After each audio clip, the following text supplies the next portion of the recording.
100 দিনের কাজের বকেয়া টাকা চেয়ে বিপাকে পড়ল উদয়ন গুহর পুত্রবধূ। 100 দিনের বকেয়া টাকা চেয়ে বিপাকে মন্ত্রী উদয়ন গুহর পুত্রবধূ। বকেয়া টাকা চেয়ে শুভেন্দুকে মেসেজ করেন অপরূপা গুহ। তার নম্বর সোশ্যাল মাধ্যমে ছড়িয়ে দেওয়া হয় বলে অভিযোগ। এরপরেই একের পর এক হুমকি কুকথা আসতে থাকে তার ফোনে। ঘটনায় শোরগোল পড়ে গিয়েছে রাজনৈতিক মহলে। ফুলবাগান থানায় অভিযোগ দায়ের করেছেন অপরূপা গুহ। দিনহাটা থানাতে বিক্ষোভ দেখিয়ে অভিযোগ দায়ের করেছেন তৃণমূল নেতৃত্ব।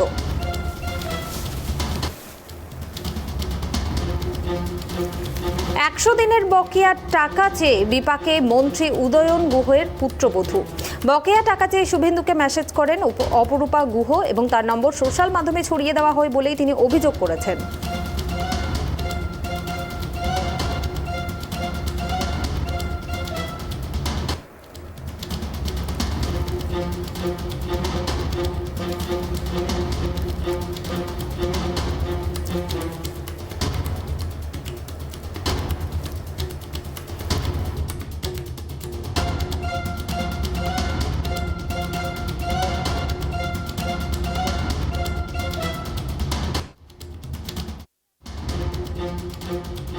বকেয়া টাকা চেয়ে বিপাকে মন্ত্রী উদয়ন গুহের পুত্রবধূ। বকেয়া টাকা চেয়ে শুভেন্দুকে মেসেজ করেন অপরূপা গুহ এবং তার নম্বর সোশ্যাল মাধ্যমে ছড়িয়ে দেওয়া হয় বলেই তার অভিযোগ। তার ফোনে একের পর এক হুমকি কুকথা আসতে থাকে। ঘটনায় শোরগোল পড়ে গিয়েছে রাজনৈতিক মহলে। ফুলবাগান থানায় অভিযোগ দায়ের করেছেন অপরূপা গুহ। দিনহাটা থানাতে বিক্ষোভ দেখিয়ে অভিযোগ দায়ের করেছেন তৃণমূল নেতৃত্ব।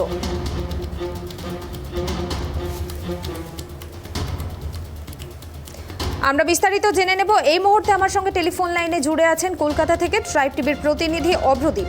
অভ্রদীপ, তোমার কাছে যেটা জানতে চাইব, দিনহাটা থানায় অভিযোগ দায়ের করেছেন মন্ত্রী উদয়ন গুহের পুত্রবধূ অপরূপা গুহ। কি কারণে শুভেন্দু অধিকারীর বিরুদ্ধে তিনি অভিযোগ দায়ের করলেন, বিস্তারিত জানাও আমাদের। দেখো, যেমনটা জানা যাচ্ছে, রাজ্যের বিরোধী দলনেতা শুভেন্দু অধিকারীর মোবাইল নম্বরে 100 দিনের কাজের টাকা চাই বলে হোয়াটসঅ্যাপ বার্তা পাঠিয়েছিলেন উত্তরবঙ্গ উন্নয়ন মন্ত্রী তথা রাজ্যের তৃণমূলের রাজ্য সহসভাপতি উদয়ন গুহর পুত্রবধূ অপরূপা গুহ।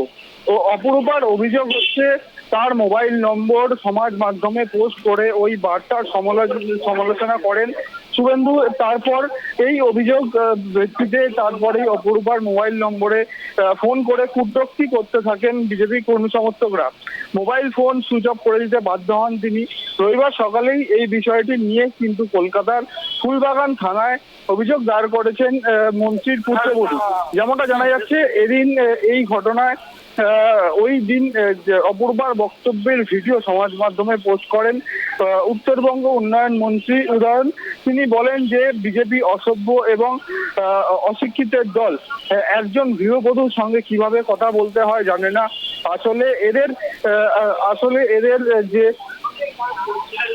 আসলে এদের কর্মকাণ্ডের বিরুদ্ধে যারা বলবেন তাদের হয় ইডি সিবিআই দিয়ে কুকথা বলে মানসিকভাবে হেনস্থা করা হবে। এবং বিজেপির অবশ্য এই অভিযোগের গুরুত্ব দিতে নারাজ শুভেন্দু। এর প্রতিক্রিয়া দিয়েছেন, অনেক নম্বর থেকেই আমার কাছে মেসেজ এসেছিল, আমি সব কিছু নম্বর দিয়েছি এবং সব নম্বর থেকে আমার কাছে মেসেজ এসেছিল, সেই সব নম্বর সমাজ মাধ্যমেই দেব। কেউ কাউকে ব্যক্তিগতভাবে কিছু বলা হয়নি। এই নিয়ে কিন্তু দুপক্ষের মধ্যে চাপান্তর শুরু হয়েছে। কিন্তু রাজ্যের বিরোধী দলনেতা কিভাবে একজন গৃহবধূর ফোন নম্বর তিনি সমাজ মাধ্যমে দিতে পারেন, সেই নিয়ে কিন্তু প্রশ্নচিহ্ন উঠে যাচ্ছে।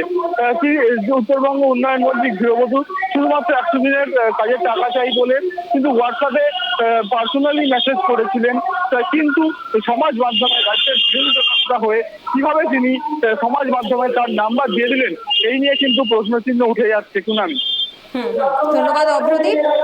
আপনাদের আরো একবার জানিয়ে রাখবো, বিরোধী দলনেতা শুভেন্দু অধিকারীর বিরুদ্ধে উদয়ন গুহের পুত্রবধূ অপরূপা গুহের ফোন নম্বর ভাইরাল করার অভিযোগ উঠেছে এবং এ বিষয়ে দিনহাটা থানায় অভিযোগ দায়ের হয়েছে বিরোধী দলনেতা শুভেন্দু অধিকারীর নামে এবং আপনাদের জানিয়ে রাখবো, অপরূপা নিজের মোবাইল নাম্বার থেকে কিন্তু শুভেন্দু অধিকারীকে 100 দিনের কাজের বকেয়া টাকা চেয়ে মেসেজ করেছিলেন। আর শুভেন্দু অধিকারী সেই নাম্বার কিন্তু সোশ্যাল মিডিয়ায় ছড়িয়ে দিতেই অপরূপার কাছে বিভিন্ন অচেনা নাম্বার থেকে ফোন আসতে শুরু করে এবং তাকে বিভিন্ন কুকথা ও কুপ্রস্তাব দেওয়া হয় এবং তার বিরুদ্ধেই অপরূপা গুহ কিন্তু শুভেন্দু অধিকারীর নামে দিনহাটা থানায় অভিযোগ দায়ের করেছেন। এবং এ বিষয়ে মন্ত্রী উদয়ন গুহও কিন্তু তার সোশ্যাল মাধ্যমে পোস্ট করেছিলেন। তিনি লিখেছিলেন, বিজেপির কর্মকাণ্ড এরকমই যে তাদের বিরুদ্ধে যদি কেউ বলতে চায়, ইডি সিবিআই তাদের বাড়িতে হাজির হয়, এরকম